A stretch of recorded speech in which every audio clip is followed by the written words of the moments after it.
नमस्कार, स्वागत है आपका हमारे इस YouTube चैनल पर। मैं मुनमुन श्रीवास्तव आपका हार्दिक अभिनंदन करता हूं। किन्नरों के अत्याचार का सामना कभी न कभी आपको करना पड़ा होगा, चाहे वो बच्चे के जन्म की बात रही हो या घर में कोई शादी विवाह का संस्कार रहा हो। किन्नर आकर अपनी मनमानी करते हैं, लेकिन अब तो मनमानी ऐसी बढ़ गई है कि अगर उनको पैसे, साड़ी, नारियल, बहुत छोटी सी चीज़ है, नहीं मिलने पर वो किसी बच्ची की हत्या भी कर सकते हैं।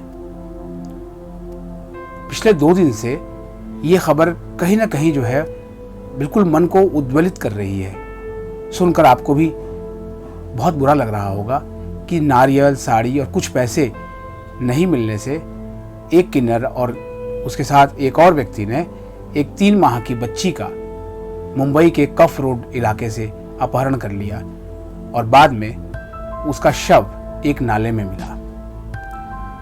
किन्नरों का अत्याचार देश में बढ़ता जा रहा है। पहले जब किन्नर किसी भी खुशी के मौके पर आते थे तो लोग उन्हें खुले दिल से खुशी खुशी अपनी मर्जी से नेक देते थे। तब उस समय डिमांड नहीं होती थी और ये माना जाता था कि किन्नरों को हमेशा खुश करके भेजना चाहिए, उनकी बद्दुआ नहीं लेनी चाहिए। समाज में ये सारी चीज़ें घर करती चली गई और धीरे धीरे किन्नर जो है उसका एक अंग बन गए। और ट्रांसजेंडर्स को लेके तो सरकार भी बहुत ज़्यादा योजनाएं लेकर आती रही। बहुत सारे फॉर्म्स हैं जिसमें ट्रांसजेंडर के लिए एक अलग से कॉलम बनाया गया, उनके लिए कि वो ट्रांसजेंडर MP भी बनी। लेकिन क्या ट्रांसजेंडर के नाम पर जो किन्नर आ रहे हैं वो वास्तव में किन्नर हैं?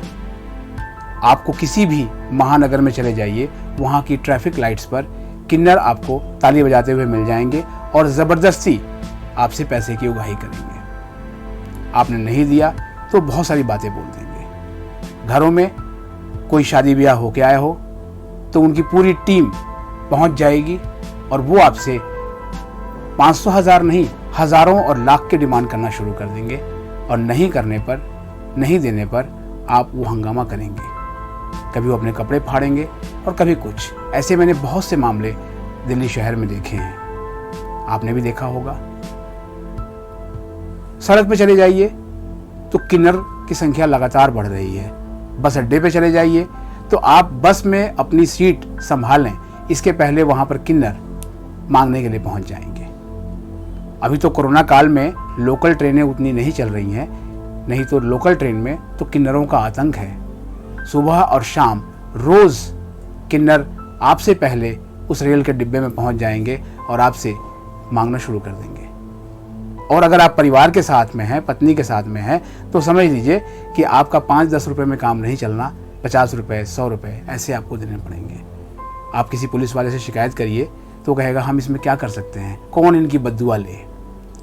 इस बद्दुआ के चक्कर में किन्नरों के हौसले बढ़ रहे हैं। लेकिन क्या ये वाकई में किन्नर हैं जो ये इस तरह की हरकतें कर रहे हैं? जो खुशी की चीज़ है, जो खुशी का नेग है, उसमें आप ज़बरदस्ती कर रहे हैं। क्या इनके लिए कोई कानून नहीं बनना चाहिए? ठीक है, हो सकता है कि जो ये घटना सामने आई है उसमें आगे चलकर कुछ और नई बातें सुनने को मिले कि आखिर इस बच्चे की हत्या क्यों हुई। लेकिन अगर इसमें केवल नेग नहीं मिलने की वजह से हत्या का मामला साबित होता है तो ये सच में समाज के लिए एक खतरनाक संदेश है कि आप अगर खुश करके नहीं भेजेंगे तो आपके वो उसी बच्चे को उठा ले जाएंगे जिसके लिए वो नाचने गाने के लिए आए हैं। सरकार को अब सोचना होगा कि ऐसे कानून बनाएं जिससे किन्नरों की जो ये इस तरह की बेशर्म हरकतें हैं उन पर लगाम लगे, क्योंकि कहीं ना कहीं वो एक अंधविश्वास का फायदा भी उठा रहे हैं और उसी अंधविश्वास के चलते लोग उन पर विश्वास कर रहे हैं और उनके हौसले बढ़ रहे हैं।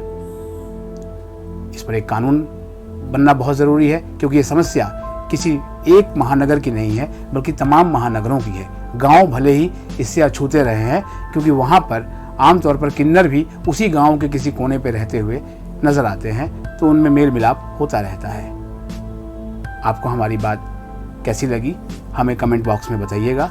आप अपने सुझाव भी हमें दें कि हमें किन और विषयों पर आपको वीडियो देखना चाहते हैं।